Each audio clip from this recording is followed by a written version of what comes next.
26의 오세리는 눈부신 재능을 가졌지만 그 재능을 덮어버리는 지독한 가난의 무게에 짓눌려 살았다. 아동 심리학 석사 학위는 액자 속에서 먼지만 쌓여갔고 그녀의 현실은 새벽 우유 배달부터 야간 편의점 아르바이트까지 쉴 틈 없는 노동으로 채워졌다. 아버지가 남긴 사채빚은 그림자처럼 그녀의 삶을 따라다녔다.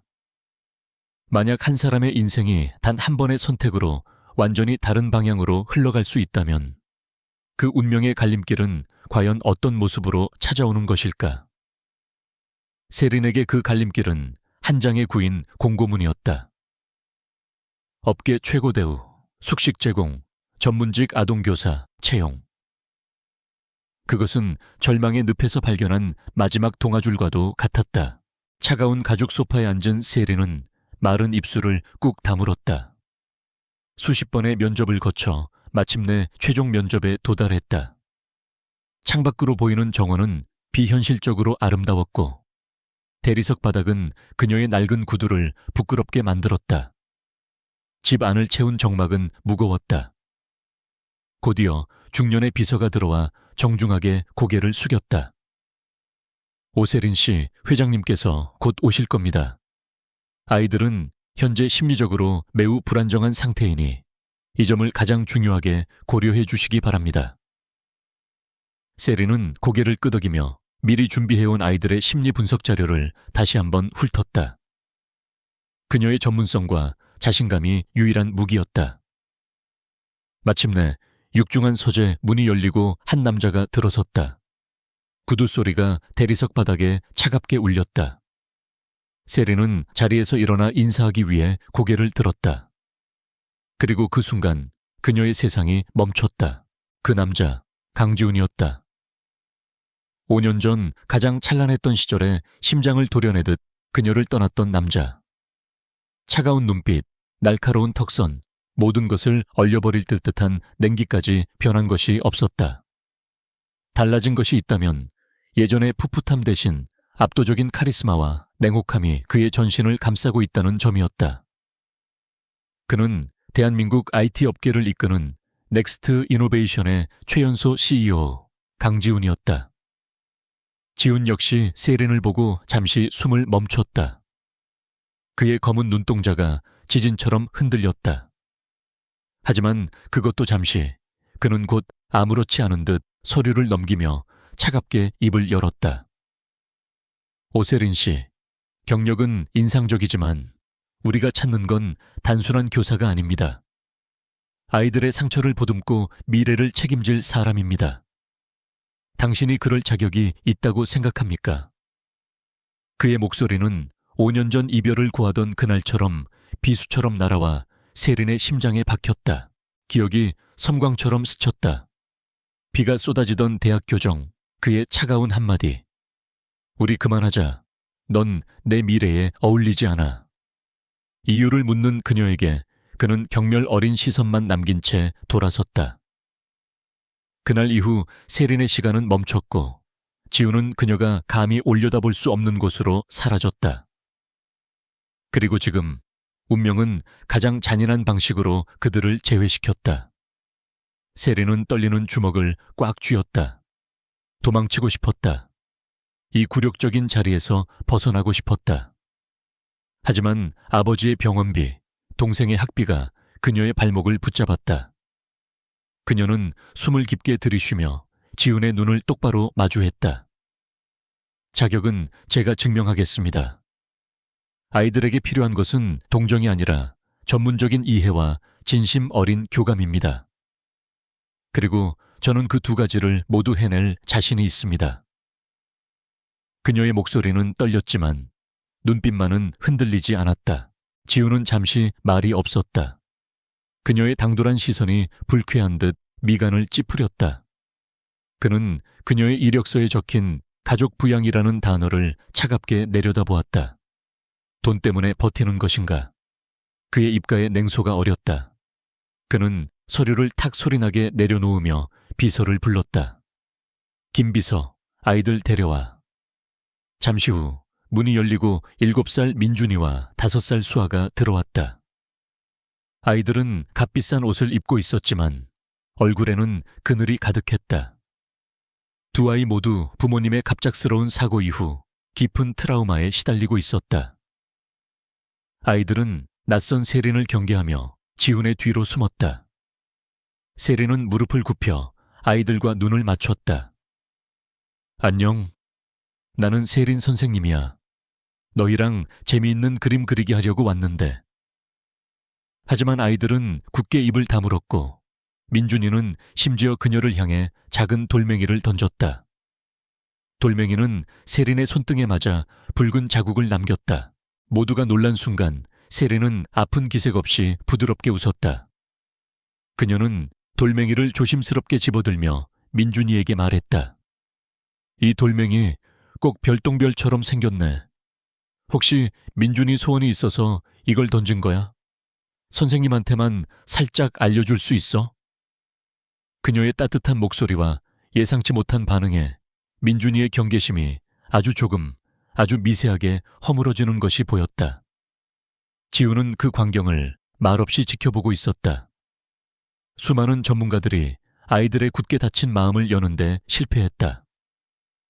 하지만 오세리는 단 몇 분 만에 아이들의 세계에 작은 균열을 만들어냈다. 그의 마음속에서 복잡한 감정들이 충돌했다. 과거의 여자, 그러나 아이들에게는 어쩌면 유일한 희망일지 모를 여자. 그는 결국 결심을 굳혔다. 계약 조건은 숙지했겠지. 3개월 수습 기간이다. 아이들에게 긍정적인 변화를 보이지 못하면 즉시 해고야. 세린은 붉어진 손등을 감추며 자리에서 일어났다. 감사합니다. 최선을 다하겠습니다. 그녀의 대답은 고용주에게 하는 말이었지만 그 안에는 5년 전에 자신에게 하는 다짐이 담겨 있었다. 다시는 비참하게 무너지지 않겠다는, 이번에는 반드시 내 힘으로 모든 것을 지켜내겠다는 다짐. 김 비서가 내민 계약서에 서명하며 그녀는 강지훈의 얼굴을 보지 않으려 애썼다. 펜 끝에서 느껴지는 종이의 감촉이 마치 자신의 운명을 저당 잡히는 것만 같아 서늘했다. 지훈은 서명된 계약서를 말없이 받아들었다. 두 사람의 손가락이 스치는 찰나 오래전에 잊었다고 생각했던 감각이 전류처럼 흘렀다. 그는 황급히 손을 떼며 그녀에게서 시선을 피했다. 이 여자를 다시 만난 것은 과연 우연일까? 아니면 끝나지 않은 악연의 시작일까? 그날 저녁 세린은 저택의 2층에 있는 자신의 방으로 안내받았다. 방은 호텔 스위트룸처럼 넓고 고급스러웠지만 창살 없는 감옥처럼 느껴졌다. 짐이라고는 낡은 가방 하나가 전부였다. 창밖으로 보이는 화려한 도시의 야경이 자신과는 아무 상관없는 다른 세상의 이야기처럼 아득했다. 샤워를 마치고 나온 그녀는 거울 앞에 섰다. 거울 속에는 낯선 여자가 서 있었다. 꿈과 사랑으로 반짝이던 20대 초반의 오세리는 없었다. 현실에 지쳐 푸석해진 얼굴. 하지만 절망에 지지 않으려는 굳은 의지가 담긴 눈빛을 가진 26의 오세린만이 존재했다. 그녀는 손을 들어 심장이 뛰는 가슴에 얹었다. 강지훈. 그 이름 3글자가 여전히 심장을 아프게 흔들었다. 하지만 이제는 슬픔에 잠겨 있을 시간이 없었다. 아이들을 지켜야 했고, 가족을 지켜야 했고, 무엇보다 자기 자신을 지켜내야 했다. 같은 시각, 지훈은 서재에서 위스키 잔을 기울이고 있었다. 모니터에는 넥스트 이노베이션의 주가 그래프가 쉴 새 없이 움직이고 있었지만 그의 시선은 허공을 향해 있었다. 오세린. 그녀가 왜 하필 지금 여기에 나타난 것일까? 그녀의 눈빛은 여전히 맑았지만 그 안에 담긴 깊은 슬픔과 강인함이 그의 마음을 불편하게 만들었다. 그는 5년 전 그녀를 매몰차게 떠나야만 했던 이유를 떠올렸다. 당시 후계자 자리를 놓고 벌어지던 집안의 암투 속에서 평범한 그녀를 지키기 위한 최선의 선택이었다고 스스로를 위로했다. 하지만 그 선택이 그녀에게 얼마나 깊은 상처를 남겼을지 그는 애써 외면해왔다. 이제 와서 변명은 무의미했다. 그는 고용주, 그녀는 직원, 그 이상도 그 이하도 아니어야 했다. 그는 잔에 남은 위스키를 단숨에 털어놓으며 복잡한 감정을 억지로 짓눌렀다. 다음 날 아침, 세리는 일찍 일어나 아이들을 위한 아침 식사를 준비하기 시작했다. 저택의 주방은 그녀가 평생 본 적 없는 최신식 기구들로 가득했다. 그녀는 서툴지만 정성껏 아이들의 취향을 고려한 팬케이크를 구웠다. 잠시 후 잠에서 깬 민준이와 수아가 주방으로 내려왔다. 아이들은 여전히 경계심을 풀지 않았지만 달콤한 냄새에 이끌려 식탁에 마지못해 앉았다. 세리는 아이들의 눈높이에 맞춰 웃으며 말했다. 선생님이 만든 곰돌이 팬케이크야. 꿀이랑 같이 먹으면 더 맛있어. 수아는 잠시 망설이다 작은 손으로 포크를 들었다. 하지만 그 순간 출근 준비를 마친 지훈이 주방으로 들어섰다. 그의 등장에 주방의 온기가 순식간에 차갑게 식었다. 아침은 영양사가 짜준 식단대로 해야지. 오세린 씨, 월권 행위는 곤란합니다. 그의 목소리는 얼음장처럼 차가웠다. 세린의 얼굴에서 미소가 사라졌다. 그녀는 지훈의 냉정한 태도에 상처받았지만 아이들 앞에서는 내색하지 않았다. 죄송합니다, 대표님. 아이들이 식사에 흥미를 느끼게 해주고 싶었습니다. 식단도 중요하지만 정서적인 교감 역시 식사의 중요한 부분입니다. 그녀는 전문가로서 자신의 소신을 굽히지 않았다. 두 사람 사이에 팽팽한 긴장감이 흘렀다. 아이들은 어른들의 싸늘한 분위기에 불안해하며 포크를 내려놓았다. 지훈은 세린의 당당한 태도가 마음에 들지 않았지만 반박할 말을 찾지 못했다. 그는 결국 한숨을 내쉬며 넥타이를 고쳐맸다. 내 규칙을 따르시오. 한 번만 더 내 허락 없이 행동하면 계약은 없던 걸로 알아요. 그는 아이들에게 눈길 한 번 주지 않고 그대로 저택을 나섰다. 쾅 닫히는 현관문 소리가 세린의 가슴을 서늘하게 울렸다. 그녀는 굳어버린 아이들의 얼굴을 보며 마음을 다잡았다. 이곳에서의 생활은 생각보다 훨씬 더 험난할 것 같았다. 며칠이 지났다. 세린은 지훈의 차가운 감시와 아이들의 굳은 침묵 속에서 자신만의 방식으로 고군분투했다. 그녀는 아이들에게 억지로 다가가지 않았다. 대신 정원에서 혼자 꽃을 가꾸거나 거실 구석에서 조용히 책을 읽었다. 그녀는 아이들이 자신을 안전한 존재로 인식하고 스스로 다가올 때까지 기다렸다. 그러던 어느 날 오후, 수아가 거실에서 인형 놀이를 하다가 가장 아끼던 인형의 팔이 떨어졌다. 수아는 아무 말 없이 눈물만 뚝뚝 흘렸다. 세리는 조용히 다가가 수아의 옆에 앉았다. 그리고 가방에서 작은 반지꼬리를 꺼내 능숙한 솜씨로 인형의 팔을 꿰매기 시작했다. 그녀는 아무것도 묻지 않고 그저 묵묵히 인형을 치료해 주었다. 수술이 끝나고 완벽하게 고쳐진 인형을 건네자 수아는 아주 작은 목소리로 처음 입을 열었다. 고마워요. 그 한마디가 세린에게는 세상 가장 큰 위로와 희망이 되었다. 그날 밤 지훈은 서재의 CCTV 모니터를 통해 거실의 광경을 모두 지켜보고 있었다. 그는 세린이 수아의 인형을 고쳐주는 모습, 그리고 수아가 처음으로 그녀에게 마음을 여는 순간을 놓치지 않았다. 그의 무표정한 얼굴에 미세한 파문이 일었다.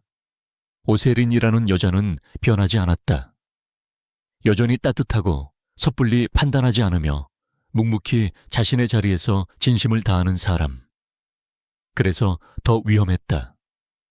자꾸만 잊고 있던 과거의 감정들이 되살아나려 했다. 그는 모니터를 꺼버렸다. 하지만 그녀가 인형을 꿰매던 섬세한 손길과 아이를 향해 짓던 부드러운 미소는 잔상처럼 그의 머릿속을 떠나지 않았다. 그는 자신과 아이들의 얼어붙은 세계에 예고 없이 들어온 그녀가 과연 구원일지 혹은 더 큰 혼란의 시작일지 가늠할 수 없었다. 운명의 톱니바퀴는 그렇게 다시 맞물려 소리 없이 돌아가기 시작하고 있었다. 오세린의 진짜 전쟁은 그 다음 날부터 시작되었다. 강지훈이 제시한 아이들의 하루 일과표는 분 단위로 쪼개져 있었다. 오전 7시 기상 30분간의 식사, 외국어 및 예체능 과외, 정해진 놀이 시간, 그리고 오후 9시 정각 취침. 아이들의 감정이 비집고 들어갈 틈조차 없는 완벽하고도 숨막히는 스케줄이었다. 지훈에게 아이들은 지켜야 할, 책임이자 관리해야 할 프로젝트에 가까워 보였다. 세리는 그 빽빽한 시간표 너머로 아이들의 공허한 눈빛을 보았다. 그녀는 이것이 아이들을 위한 것이 아니라 아이들을 어떻게 대해야 할지 모르는 한 어른의 불안감이 만들어낸 철옹성임을 직감했다. 그녀의 첫 번째 과제는 그 견고한 성벽에 작은 문을 내는 것이었다. 아이들의 저항은 예상보다 거셌다. 민준이는 침묵으로 일관했다. 소녀는 세린을 투명인간 취급하며 어떤 질문에도 어떤 제안에도 묵묵부답이었다. 그녀가 정성껏 만든 미술작품을 보란듯이 찢어버리거나 그녀가 읽어주는 동화책 위로 물을 쏟기도 했다. 그것은 미움이 아닌 더 이상 상처받고 싶지 않다는 어린 짐승의 필사적인 경고와 같았다. 동생 수아의 방식은 달랐다. 아이는 작은 소리에도 경기를 일으키듯 놀라며 방구석으로 숨어들었다. 밤마다 악몽에 시달리며 우는 아이의 울음소리는 저택의 긴 복도를 서늘하게 채웠다. 세리는 아이들을 억지로 끌어내거나 다그치지 않았다. 대신 그들의 아픔을 존중하며 한 발짝 뒤에서 묵묵히 그들의 그림자를 지켰다. 그녀는 아이들의 행동이 자신을 향한 공격이 아닌 세상을 향한 고통스러운 비명임을 알고 있었다. 세리는 지훈의 시간표를 완전히 무시할 수는 없었지만 그 안에서 자신만의 방법을 찾아 나갔다. 그녀는 정원 한쪽에 작은 화단을 만들고 아이들에게 기억의 정원이라고 이름 붙여주었다. 여기에 엄마 아빠가 좋아하시던 꽃을 심는 거야. 우리가 꽃에 물을 주고 보살펴주면 하늘에서도 엄마 아빠가 기뻐하실 거야. 처음에는 멀찍이서 지켜보기만 하던 아이들이었다.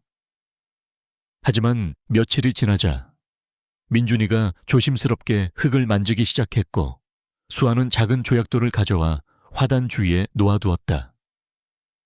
변화는 더뎠지만 분명히 시작되고 있었다.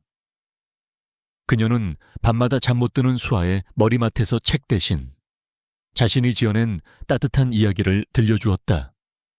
슬픔이라는 감정을 무서워하지 않고 소중한 기억으로 간직하는 법에 대한 이야기였다. 강지훈은 자신의 서재에 앉아 집안 곳곳에 설치된 CCTV를 통해 그녀의 모든 것을 지켜보고 있었다. 그는 세린이 자신의 완벽한 시간표를 교묘하게 바꾸고 있다는 사실을 알고 있었다. 정원을 망가뜨리고 밤늦게까지 아이들을 재우지 않는 그녀의 행동이 그의 심기를 건드렸다. 그날 밤 그는 거실에서 아이들과 함께 별자리 그림을 그리고 있는 세린에게 다가갔다. 그의 목소리는 분노를 억누른 채 낮게 깔려 있었다. 오세린 씨, 내 지시를 잊었습니까? 아이들에게 필요한 건 감상적인 놀이가 아니라 안정된 규칙입니다. 당신은 지금 내 신뢰를 저버리고 있는 겁니다. 그의 날 선비난에 세린은 조용히 붓을 내려놓았다. 그녀는 지지 않고 그의 눈을 마주했다. 대표님, 아이들은 기계가 아닙니다. 상처받은 마음은 규칙만으로 치유되지 않아요. 지금 아이들에게 필요한 건 자신들의 감정을 안전하게 표현할 공간입니다. 저는 그 공간을 만들어주고 있는 것뿐입니다. 두 사람 사이에 다시 한번 팽팽한 대립의 기류가 흘렀다. 지우는 그녀의 흔들림 없는 눈빛 앞에서 할 말을 잃었다. 그녀의 말은 논리적으로는 반박할 수 없었지만 감정적으로는 받아들이고 싶지 않은 진실이었다. 그에게 감정은 통제 불가능한 위험 요소일 뿐이었다. 그때였다. 삼촌, 무서워. 수아가 작은 목소리로 중얼거리며 지훈의 바지가랑이를 붙잡았다. 어른들의 차가운 분위기에 아이가 겁을 먹은 것이었다. 지우는 순간 당황했다. 그는 아이를 안아주는 법도 달래주는 법도 몰랐다. 그저 뻣뻣하게 굳어 아이를 내려다볼 뿐이었다. 그 어색한 정적을 깬 것은 세린이었다. 그녀는 다정하게 수아를 끌어안으며 등을 토닥였다. 괜찮아, 수아야. 선생님이랑 삼촌은 그냥 누가 더 멋진 별을 그리는지 이야기하고 있었어. 우리 수아는 어떤 별이 제일 좋아? 그녀의 따뜻한 품 안에서 수아는 금세 안정을 되찾았다. 그날 밤 저택은 폭풍우에 휩싸였다. 천둥 소리에 잠에서 깬 수아가 비명을 지르며 울기 시작했다. 아이의 울음소리는 그치지 않았고 지훈과 고용인들 모두 어쩔 줄 몰라 했다. 아이는 사고가 났던 그날 밤을 떠올리는 듯 극심한 공포에 떨고 있었다. 지훈이 다가가려 하자 아이는 더 자지러지게 울었다. 그때 잠옷바람으로 달려온 세린이 수아를 끌어안았다. 그녀는 아이의 귀에 대고 부드러운 자장가를 불러주기 시작했다. 대학 시절 지훈이 중요한 프레젠테이션을 앞두고 불안에 떨 때 그녀가 불러주었던 바로 그 노래였다. 신기하게도 세린의 노랫소리가 울려 퍼지자 수아의 울음이 서서히 잦아들었다. 아이는 지친 숨을 몰아쉬며 세린의 품에서 간신히 잠이 들었다. 지훈은 문틈으로 그 광경을 모두 지켜보고 있었다. 그녀의 품에 안겨 평온을 되찾은 아이의 모습과 잊고 있던 자장가 소리가 그의 굳게 닫힌 마음의 문을 세차게 두드렸다. 과거의 한 장면이 선명하게 떠올랐다. 대학교 도서관, 밤샘 과제로 지쳐 잠든 자신의 어깨에 그녀가 조용히 담요를 덮어주던 모습, 불안해하는 자신을 위해 서툰 솜씨로 따뜻한 코코아를 타주던 손길. 그녀는 언제나 그런 사람이었다. 말없이 하지만 누구보다 깊은 온기로 사람을 감싸 안아주던 사람. 그런 그녀를 그는 자신의 미래를 위해 가장 잔인한 방식으로 밀어냈었다. 그는 서재로 돌아와 책상 앞에 앉았다. 더 이상 CCTV 화면을 볼 수 없었다. 화면 속의 오세리는 그가 버렸던 과거이자 외면하고 싶었던 자신의 양심을 자꾸만 찌르고 있었다. 그는 책상 서랍 깊숙한 곳에서 낡은 사진 한 장을 꺼냈다. 5년 전 풋풋한 미소를 짓고 있는 자신과 그녀의 모습이 담긴 사진이었다. 사진 속 세린의 웃음이 마치 자신을 비웃는 것처럼 느껴졌다. 그는 사진을 뒤집어 놓으며 괴로운 듯 마른 세수를 했다. 다음 날 새벽 잠을 설친 지우는 물을 마시기 위해 주방으로 향했다. 그런데 주방에는 희미한 불이 켜져 있었다. 그곳에는 세린이 있었다. 그녀는 피곤한 기색이 역력한 얼굴로 아이들이 먹을 간식을 만들고 있었다. 어젯밤 수아를 돌보느라 한숨도 자지 못한 것이 분명했다. 그녀는 작은 쿠키 반죽에 서툰 솜씨로 아이들의 이니셜을 새겨 넣고 있었다. 그 모습에서 지우는 어떤 계산이나 의무감도 찾아볼 수 없었다. 오직 아이들을 향한 순수한 진심만이 느껴졌다. 그는 자신도 모르게 어둠 속에 몸을 숨긴 채 한참 동안 그녀를 지켜보았다. 차갑게 얼어붙어 있던 그의 마음에 아주 작지만 분명한 균열이 생기고 있었다. 그녀는 그가 세운 완벽한 세계를 무너뜨리는 침입자였다. 하지만 동시에 그 지독한 정막 속에서 유일하게 온기를 만들어내는 존재이기도 했다. 강지훈은 처음으로 자신이 세운 성벽에 스스로 의문을 품기 시작했다. 저 여자를 계속 밀어내는 것이 과연 옳은 일일까? 아이들의 얼어붙은 마음에 온기가 스며들기 시작할 무렵 새로운 그림자가 저택에 드리워졌다. 아이들의 외삼촌이자 넥스트 이노베이션의 핵심 임원인 최 이사였다. 그는 주말마다 조카들을 보러 온다는 명목으로 저택을 방문했다. 값비싼 장난감과 다정한 미소로 자신을 포장했지만 세린은 그의 눈빛에 숨겨진 차가운 계산과 소유욕을 본능적으로 느꼈다. 그는 아이들을 향한 세린의 영향력이 커지는 것을 날카롭게 주시하고 있었다. 아이들이 세린을 따르며 조금씩 웃음을 되찾는 모습은 그에게 안도가 아닌 위협으로 다가왔다. 그는 자신의 계획에 있어 가장 큰 변수가 바로 저 이름 없는 보모 오세린이 될 것임을 직감했다. 최 이사는 서재에서 강지훈과 단둘이 마주 앉았다. 그는 걱정스러운 표정으로 위스키 잔을 흔들며 입을 열었다. 강 대표, 조카들 일은 유감이지만 그래도 자네가 중심을 잘 잡아줘야지. 그런데 저 보모 오세린이라는 여자 말이야. 배경은 좀 알아봤나?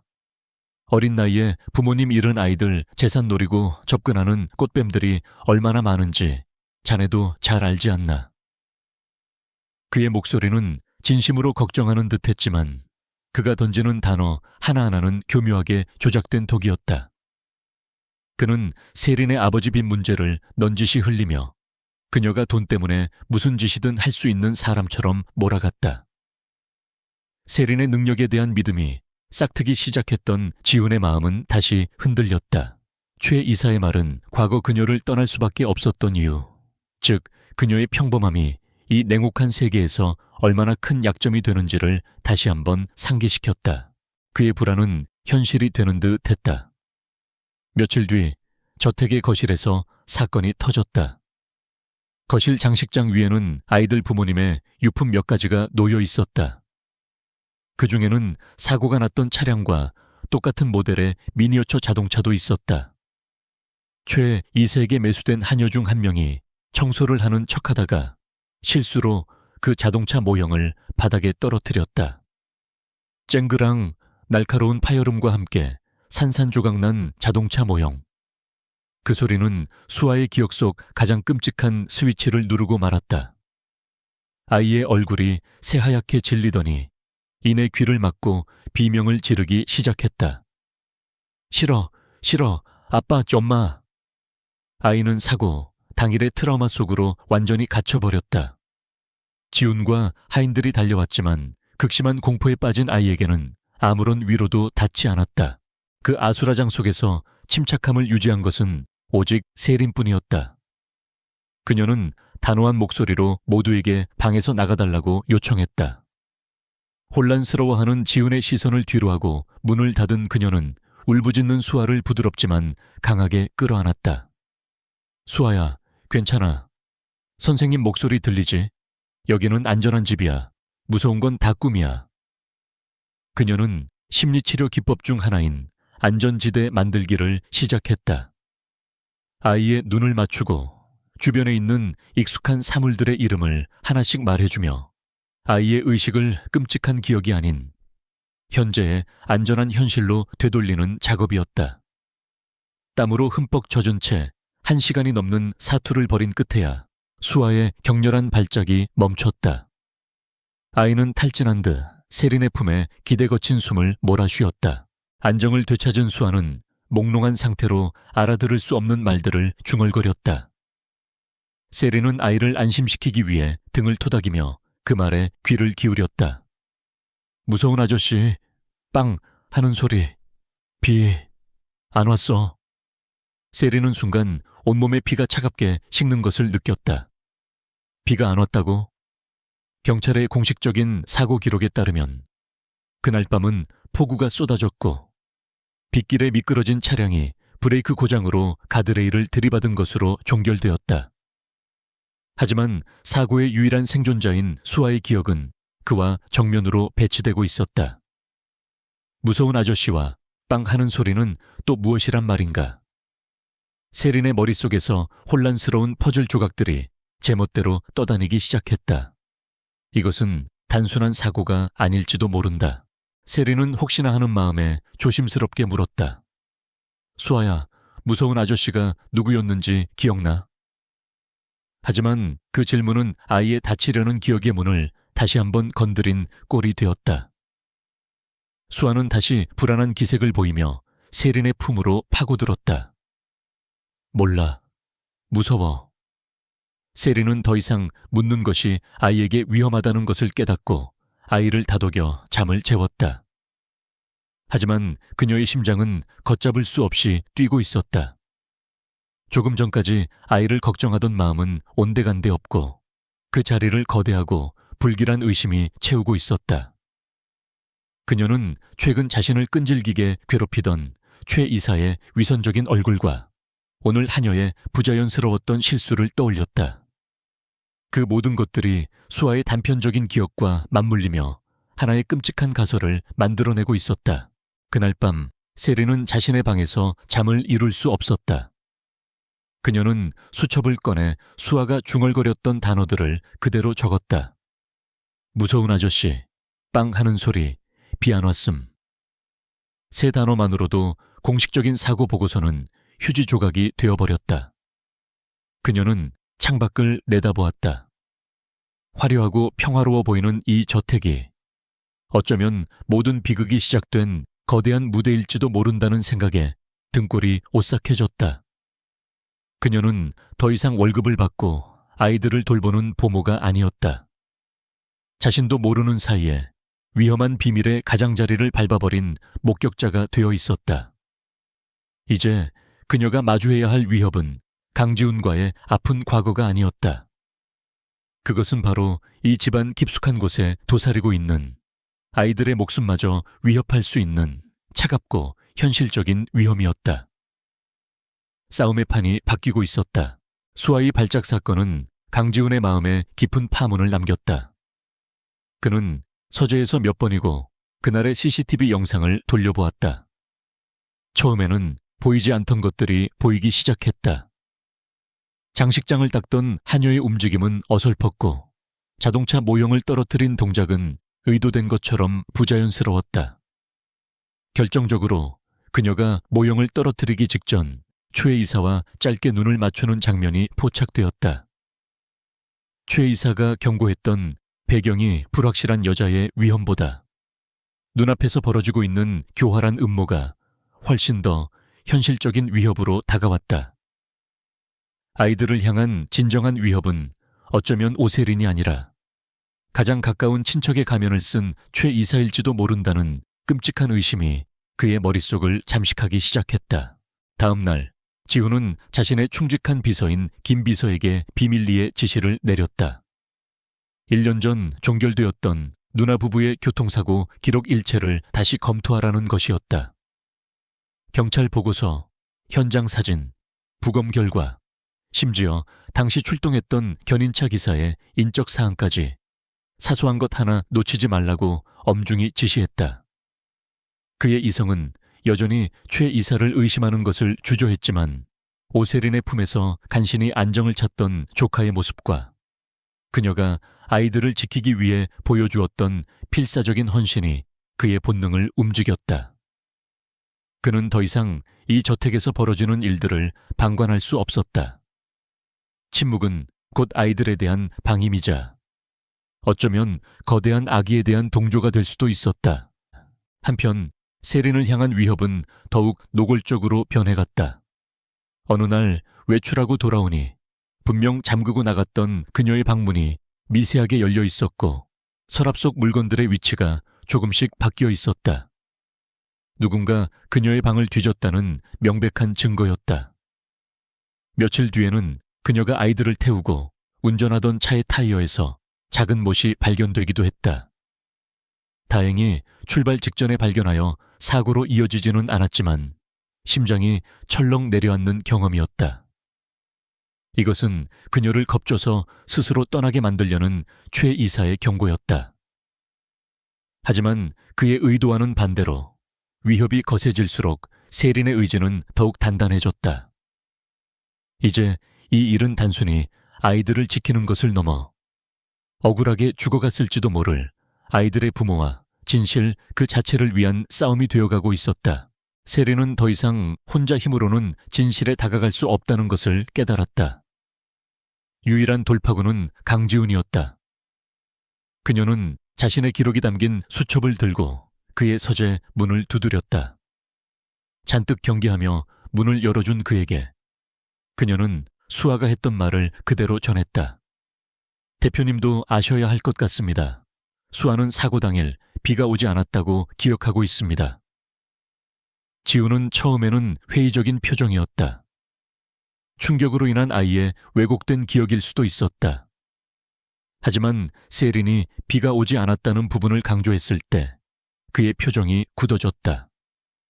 바로 그날 오전 김 비서가 보고한 내용과 정확히 일치했기 때문이었다. 사고 당일 현장 부근의 기상관측소 초기 기록에는 강수량이 내여우로 기록되어 있었으나 어찌된 일인지 경찰에 제출된 최종 보고서에는 집중호우로 수정되어 있었다. 이것은 단순한 실수가 아니었다. 그 순간 지훈과 세린 사이를 가로막고 있던 불신과 오해의 벽에 거대한 균열이 생겼다. 그는 그녀가 진실을 말하고 있으며 동시에 위험에 처해 있다는 사실을 인정할 수밖에 없었다. 지훈은 잠시 망설이다. 자신이 비밀리에 사고를 재조사하고 있었다는 사실을 털어놓았다. 그는 김 비서가 가져온 사고 현장 사진들을 테이블 위에 펼쳐 보였다. 이 타이어 자국을 봐요. 빗길에 미끄러진 자국이라고 하기엔 너무나 선명하고 짧아. 두 사람은 더 이상 고용주와 직원 혹은 상처만 남은 옛 연인이 아니었다. 아이들을 지키고 진실을 밝혀야 한다는 공동의 목표를 가진 위태로운 동맹의 파트너가 되었다. 서재 안의 공기는 여전히 어색했지만 그 속에는 이전에는 없었던 묘한 신뢰와 연대감이 흐르고 있었다. 그날 이후 두 사람은 아이들이 잠든 늦은 밤 서재에서 함께 증거 자료들을 검토하기 시작했다. 서늘한 밤 공기 속에서 복잡한 서류와 씨름하는 시간은 자연스럽게 5년 전에 묻어두었던 기억들을 수면 위로 끄집어냈다. 계속되는 위협과 불안감에 지친 어느 날 밤, 세린은 붉어진 눈으로 그에게 물었다. 정말 제가 당신 미래에 어울리지 않는 여자여서 떠난 거였나요? 단 한 번이라도 진심이었던 적은 없었나요? 그녀의 목소리에는 원망보다 깊은 슬픔이 배어 있었다. 지우는 한참 동안 말이 없었다. 그는 굳게 다물었던 입술을 힘겹게 열었다. 그는 모든 진실을 말하지는 않았지만 굳게 닫아두었던 마음의 문을 아주 조금 열었다. 그때의 나는 너 하나 지킬 힘도 없는 놈이었어. 회사를 차지하려는 집안의 진흙탕 싸움 속에서 너를 그곳으로 끌어들일 수 없었다. 너를 밀어내는 것만이 내가 너를 지킬 수 있는 유일한 방법이라고 생각했어. 지훈의 고백은 세린의 굳어있던 심장을 세차게 흔들었다. 지난 5년간 증오의 대상이었던 남자가 실은 자신을 지키기 위해 그런 선택을 했다는 사실을 어떻게 받아들여야 할지 알 수 없었다. 원망과 미움이 있던 자리에 이해할 수 없는 슬픔과 혼란스러운 감정이 파도처럼 밀려왔다. 두 사람의 관계는 그날 밤을 기점으로 완전히 재정이 되었다. 그들은 더 이상 서로에게 상처만 주는 과거가 아니었다. 위험한 현재와 오해로 가득 찼던 과거로 묶인 운명 공동체가 되어 있었다. 두 사람은 말없이 서로를 바라보았다. 그리고 다시 테이블 위에 놓인 사건 현장의 지도로 시선을 돌렸다. 나란히 선 두 사람의 어깨가 스치자 어색한 온기가 둘 사이의 차가운 공기를 미묘하게 트기 시작했다. 거대한 음모의 실체를 향한 두 사람의 위태로운 동행이 본격적으로 시작되고 있었다. 강지훈과 오세린의 공조는 생각보다 훨씬 더 치밀하게 돌아갔다. 지훈의 정보력과 자금력, 그리고 세린의 날카로운 통찰력과 심리 분석 능력이 결합되자 굳게 닫혀있던 진실의 문이 삐걱이며 열리기 시작했다. 그들은 최 이사가 누나 부부가 사망한 직후 거액의 보험금을 수령한 사실을 알아냈다. 그 돈은 복잡한 서류 작업을 거쳐 그가 설립한 유령 회사로 흘러 들어갔다. 아이들의 상속권을 가로채고 회사의 경영권까지 장악하려던 그의 탐욕스러운 계획이 명확해졌다. 하지만 증거가 명확해질수록 그들이 마주한 위험의 그림자 또한 짙어지고 있었다. 최 이사는 상상 이상으로 교활하고 잔인한 인물이었다.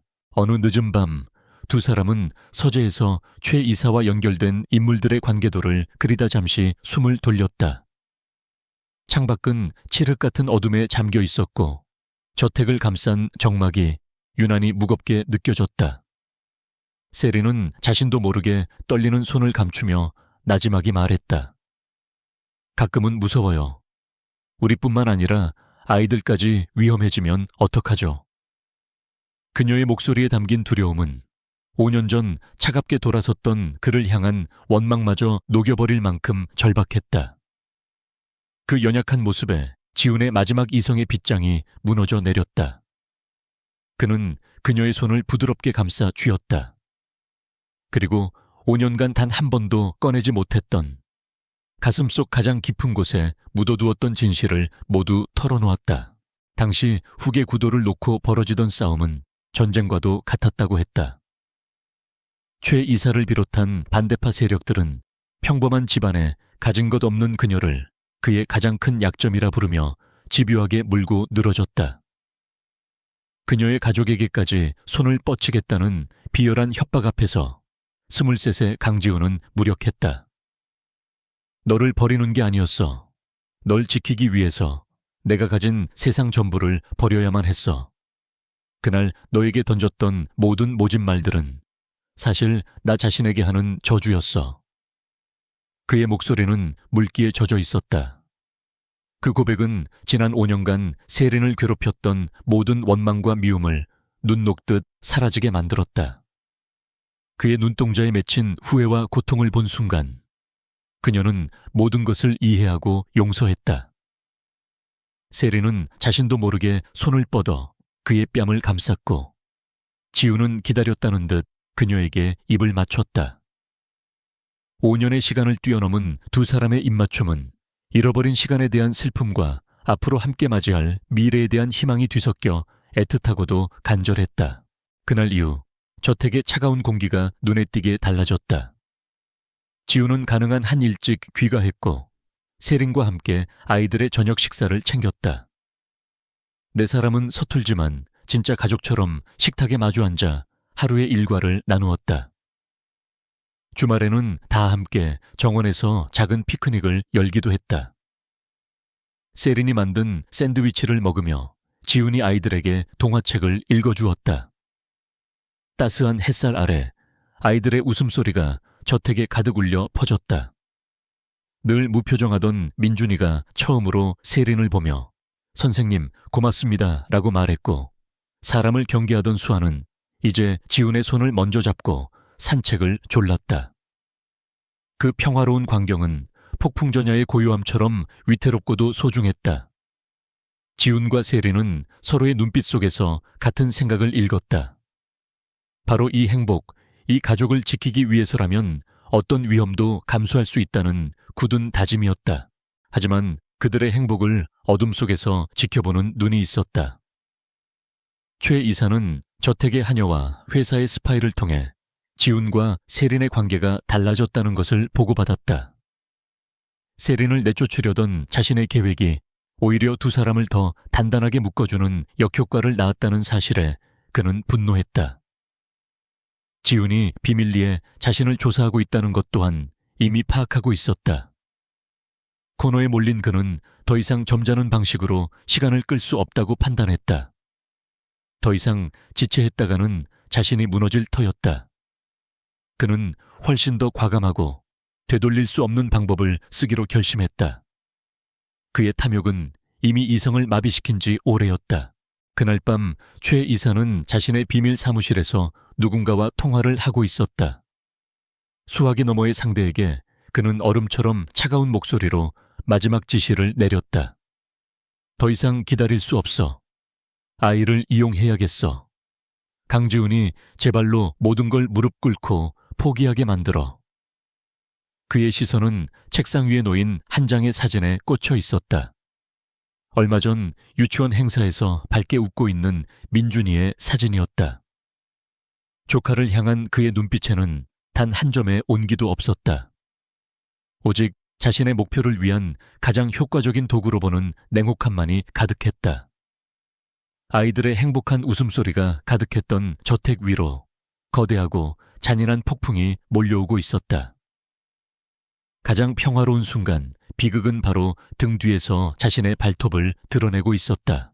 평화는 신기루처럼 짧았다. 며칠 뒤 민준이가 유치원 야외 체험 학습을 나갔다가 실종되었다. 처음에는 잠시 길을 잃은 것이라 생각했다. 하지만 수색 시간이 길어지고 아이의 흔적이 어디에서도 발견되지 않자 모두의 얼굴에 절망의 그림자가 드리워졌다. 소식을 듣고 한달음에 달려온 지훈의 얼굴은 핏기 없이 하얗게 질려 있었다. 세리는 애써 침착함을 유지하며 아이가 마지막으로 목격된 장소에 CCTV를 샅샅이 뒤졌지만 교묘하게 사각지대만 골라 움직인 검은색 밴 차량의 흐릿한 형체 외에는 아무것도 발견할 수 없었다. 저택을 감싸던 행복한 온기는 단 몇 시간 만에 지옥 같은 불안감으로 바뀌어 있었다. 그날 밤 지훈의 개인 휴대폰으로 발신번호 표시제한 전화가 걸려왔다. 기계로 변조된 목소리는 용건만 간단히 전했다. 강민주는 우리가 데리고 있다. 아이가 무사히 돌아가길 원한다면 24시간 안에 넥스트 이노베이션 보유 지분 전량과 아이들의 후견인 자격을 최이색에 양도한다는 각서에 서명해라. 경찰에 알리는 순간 아이는 세상에서 사라질 거다. 협박범은 말이 끝나자마자 겁에 질려 울고 있는 민준이의 사진 한 장을 문자로 보내왔다. 사진을 본 순간 지훈의 이성은 완전히 무너져 내렸다. 그는 당장이라도 최이색에 달려가 모든 것을 내어줄 기세였다. 분노와 죄책감, 그리고 조카를 잃을지도 모른다는 극심한 공포가 그를 집어삼키고 있었다. 모두가 절망에 빠져 허우적거릴 때 유일하게 냉정을 유지한 사람은 세린이었다. 그녀는 덜덜 떨리는 손으로 지훈을 붙잡았다. 안 돼요. 지금 그들의 요구를 들어주면 민준이를 다신 못 볼 수도 있어요. 민준이는 모든 걸 본 목격자예요. 그들이 약속을 지킬 거라는 보장은 어디에도 없어요. 그녀의 말은 차가운 현실이었다. 하지만 이성을 잃은 지훈에게는 들리지 않았다. 그럼 어쩌란 말이야. 회사 따위 내 모든 걸 잃어도 상관없어. 난 민준이를 구해야 해. 두 사람의 감정이 격렬하게 충돌했다. 아이를 구하고 싶은 절박한 사랑과 아이를 구하기 위해 가장 이성적인 방법을 찾아야 한다는 전략적 사고가 팽팽하게 맞섰다. 세리는 지훈을 설득하는 대신 문자로 전송된 사진에 집중했다. 그녀는 사진을 수백 번 확대하며 아주 작은 단서라도 찾아내려 애썼다. 그러다 그녀는 사진 구석에 찍힌 벗겨진 페인트 자국과 민준이가 필사적으로 쥐고 있는 손가락 모양에 주목했다. 아이는 검지와 중지를 일정한 간격으로 교차하며 특정한 모양을 만들고 있었다. 그것은 세린이 극도의 불안감을 느끼는 아이들에게 알려주는 심리 안정 기법 중 하나이자 둘만이 아는 비밀 신호였다. 나는 지금 너무 무서워요. 하지만 괜찮아요. 라는 뜻이었다. 그리고 그 벗겨진 페인트 자국은 얼마 전 지훈과 함께 최 이사의 유령 회사 목록을 검토할 때 보았던 폐쇄된 화학공장의 낡은 로고와 흡사했다. 두 개의 단서가 하나로 합쳐지는 순간 세린의 머릿속에 민준이가 있을 만한 장소가 섬광처럼 스쳐 지나갔다. 찾았어요. 민준이가 어디 있는지 알 것 같아요. 세린의 확신에 찬 목소리에 지훈의 눈빛이 흔들렸다. 그는 반신반의했지만 지푸라기라도 잡는 심정으로 그녀의 말을 믿기로 결심했다. 경찰에 알릴 수 없는 상황, 그들에게 남은 선택지는 많지 않았다. 지훈은 즉시 김 비서를 불렀다. 놀랍게도 늘 과묵하고 성실하기만 했던 김 비서는 전직 특수부대 출신이었다. 그는 지훈의 부친이 아들의 곁에 심어둔 가장 믿음직한 방패이자 칼이었다. 세린은 자신이 함께 가야 한다고 고집을 부렸다. 아이가 극도의 공포 상태에 있을 것이므로 가장 신뢰하는 자신이 있어야만 아이를 안전하게 진정시킬 수 있다는 이유였다. 그렇게 강지훈과 오세린 그리고 김 비서 단 3사람으로 이루어진 위험한 구출팀이 결성되었다. 그들이 도착한 폐공장은 도시 외곽에 위치한 음산하고 거대한 괴물처럼 어둠 속에 잠겨 있었다. 내부는 쥐 죽은 듯 고요했지만 그 침묵 속에는 분명 위험한 긴장감이 감돌았다. 김 비서가 능숙하게 자물쇠를 해체하고 내부로 진입했다. 지우는 혹시 모를 상황에 대비해 묵직한 쇠, 파이프를 굳게 움켜쥐었다. 세리는 건물의 구조를 빠르게 파악하며 민준이가 갇혀 있을 만한 가장 격리된 공간을 찾아 나섰다. 낡은 복도를 지날 때마다 발소리가 섬뜩하게 울려 퍼졌다. 마침내 가장 안쪽에 있는 작은 창고 문틈으로 희미한 빛이 새어나오는 것을 발견했다. 그곳이었다. 김 비서가 문을 거칠게 열어젖히자 안에는 겁에 질린 민준이와 그를 지키는 험상궂은 남자 한 명이 있었다. 김 비서가 순식간에 남자를 제압하는 동안 지우는 달려가 아들의 이름을 외쳤다. 민준아. 민준이는 지훈의 품에 안겨 참았던 울음을 터뜨렸다. 세리는 아이의 등을 토닥이며 심리적 안정을 유도했다.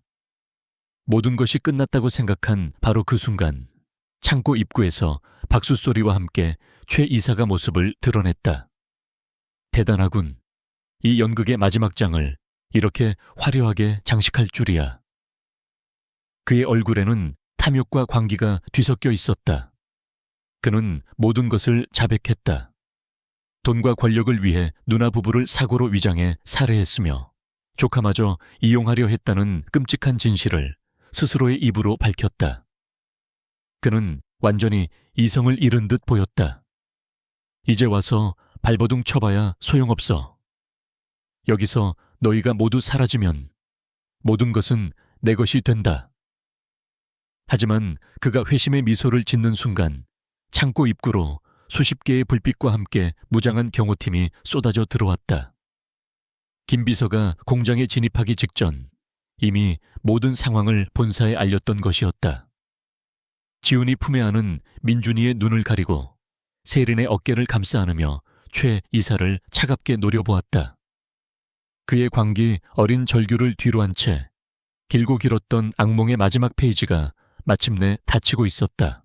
폐공장의 사이렌 소리가 잦아들고 아침이 밝아왔지만 그들 앞에 놓인 밤은 아직 끝나지 않았다. 병원으로 옮겨진 민준이는 다행히 외상은 없었지만 극심한 정신적 충격으로 인해 한동안 실어증 증세를 보였다. 아이는 강지훈과 오세린의 곁에서 한시도 떨어지지 않으려 했다. 그 작은 손이 옷자락을 붙잡는 필사적인 힘은 세상에 대한 깊은 불신과 공포를 말해주고 있었다. 최 이사의 체포 소식은 대한민국 전체를 떠들썩하게 만들었다. 넥스트 이노베이션 경영권을 둘러싼 재벌가의 추악한 암투, 친누나 부부 살해 및 조카 납치라는 엽기적인 범죄 행각이 연일 뉴스 헤드라인을 장식했다.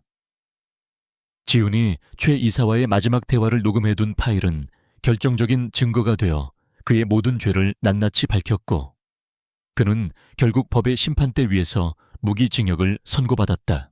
법의 심판은 끝났지만 상처 입은 영혼들을 위한 진짜 싸움은 이제부터가 시작이었다. 악몽 같던 사건 이후 아이들은 다시 깊은 침묵 속으로 들어갔다. 민준이는 밤마다 경기를 일으키며 울었고 그 모습을 지켜보는 수아의 얼굴에서도 웃음이 사라졌다. 아이들에게 저택은 더 이상 안전한 집이 아닌 끔찍한 기억이 깃든 공간이 되어버렸다. 세리는 아이들의 곁을 묵묵히 지켰다. 그녀는 아이들에게 억지로 말을 걸거나 웃음을 강요하지 않았다. 대신 아이들이 스스로 고통을 표현하고 슬픔을 꺼내놓을 수 있도록 안전한 환경을 만들어주는 데 집중했다. 그녀는 아이들과 함께 작은 화분을 가꾸고 말없이 그림을 그리고 조용한 음악을 들었다. 그것은 상처를 억지로 덮는 것이 아니라 상처가 자연스럽게 아물 때까지 기다려주는 길고도 인내심이 필요한 치유의 과정이었다. 이 모든 과정을 지켜보며 가장 크게 변화한 사람은 강지훈이었다. 그는 더 이상 차갑고 냉정한 CEO가 아니었다. 일에 미쳐있던 과거를 청산하고 회사의 대부분 업무를 전문 경영인에게 위임한 채 온전히 아이들에게 집중했다. 그는 아이를 돌보는 일에 서툴렀다. 동화책을 읽어주는 목소리는 어색했고 아이들의 머리를 묶어주는 손길은 엉성했다. 어느 날은 아이들을 위해 케이크를 만들겠다며 주방을 온통 밀가루, 범벅으로 만들어 놓기도 했다. 하지만 그의 모든 행동에는 이전에는 찾아볼 수 없었던 진심 어린 따뜻함이 묻어 있었다. 그는 세린에게 아이들을 돌보는 법을 배우고 아이들의 눈을 맞추며 그들의 작은 감정 변화 하나하나에 귀를 기울였다. 그 서툰 노력을 통해 그는 비로소 삼촌이 아닌 진짜 아빠가 되어가고 있었다. 세린은 지훈에게 잠시 저택을 떠나자고 제안했다. 아이들은 물론 어른들에게도 새로운 공간과 시간이 필요했다. 며칠 뒤, 네 사람은 한적한 바닷가에 위치한 작은 별장으로 떠났다. 도시의 소음과 고통스러운 기억에서 벗어난 그곳에서 비로소 진짜 가족의 시간이 시작되었다. 그들은 함께 백사장을 거닐고 모래성을 쌓고 서툰 솜씨로 바비큐 파티를 열었다. 저녁에는 다 같이 모여 앉아 쏟아질 듯한 밤하늘의 별을 바라보았다. 그 평화로운 시간 속에서 아이들의 얼굴에 조금씩 생기가 돌기 시작했다. 민준이가 먼저 입을 열어 바다에 대해 물었고 수아는 세린의 품에 안겨 처음으로 환하게 웃었다. 지우는 아이들과 세린이 함께 웃고 있는 모습을 바라보며 가슴 벅찬 행복을 느꼈다. 그가 그토록 지키고 싶었던 세상이 바로 눈앞에 있었다. 어느 날 밤 아이들이 잠든 후 지훈과 세린은 별장 앞 테라스에 나란히 앉아 파도 소리를 들었다. 지훈은 한참의 침묵 끝에 어렵게 입을 열었다. 고마워, 세린아. 네가 없었다면 나와 아이들 모두 무너졌을 거야. 과거에 내가 너에게 주었던 상처를 생각하면 넌 나에게 이렇게까지 해줄 이유가 없는데. 그의 목소리 끝이 미세하게 떨렸다. 세린은 말없이 그의 손을 잡아주었다. 그녀에게도 지난 시간은 아팠지만 후회는 없었다. 그 아픔이 있었기에 지금의 행복이 더 소중하게 느껴졌다. 지우는 그녀의 손을 마주 잡으며 별이 가득한 밤하늘을 향해 조용히 약속했다. 이제 내 남은 인생은 너와 아이들을 지키고 행복하게 해주는데 전부 쓸게. 다시는 너희들 손 놓지 않을 거야. 절대로. 그것은 화려한 프로포즈는 아니었지만 세상 그 어떤 맹세보다도 진실하고 묵직한 약속이었다. 일주일 뒤 그들은 다시 서울의 저택으로 돌아왔다. 똑같은 공간이었지만 그곳을 채운 공기는 완전히 달라져 있었다. 더 이상 저택은 차갑고 텅 빈 성이 아니었다. 아이들의 웃음소리와 따뜻한 음식 냄새, 그리고 서로를 바라보는 애정 어린 시선이 가득한 진짜 집이 되어 있었다. 세린은 정원에서 아이들과 함께 비눗방울 놀이를 하는 지훈의 뒷모습을 바라보았다. 비눗방울이 햇살에 반사되어 무지갯빛으로 빛났다. 길고 어두웠던 터널의 끝에서 그들은 마침내 상처를 보듬고 새로운 시작을 맞이하고 있었다. 폭풍은 모든 것을 앗아간 것이 아니었다. 폭풍이 지나간 자리에 더 단단하고 소중한 행복이 뿌리를 내리고 있었다. 3년 후, 시간은 상처를 아물게 하고 사랑은 그 자리에 새로운 희망을 피워냈다. 강지훈의 저택은 더 이상 과거의 아픔이 서린 차가운 공간이 아니었다. 아침 햇살이 쏟아져 들어오는 거실에는 아이들의 활기찬 웃음소리가 가득했고 주방에서는 고소한 빵 굽는 냄새가 퍼져 나왔다. 민준아, 수아야, 셔틀버스 시간 늦겠다. 앞치마를 두른 지훈이 서툰 솜씨로 아이들의 가방을 챙겨주며 소리쳤다. 그는 더 이상 일에 미친 워커홀릭 CEO가 아니었다. 아이들의 아침을 챙기고 학교 숙제를 봐주고 잠들기 전 동화책을 읽어주는 것이 그의 가장 중요한 일과가 되었다. 넥스트 이노베이션은 그의 부재에도 불구하고, 아니 오히려 그가 사람 중심의 경영을 펼치기 시작하면서 더욱 견고하게 성장하고 있었다. 세리는 자신의 이름을 건 아동 심리 상담 센터를 열었다. 그녀의 따뜻한 공감 능력과 뛰어난 전문성은 상처 입은 아이들과 부모들에게 큰 위로가 되어주었다. 그녀는 더 이상 빚에 쪼들리던 가난한 아가씨가 아니었다. 자신의 재능을 마음껏 펼치며 사회에 선한 영향력을 끼치는 당당하고 자신감 넘치는 여성이 되어 있었다.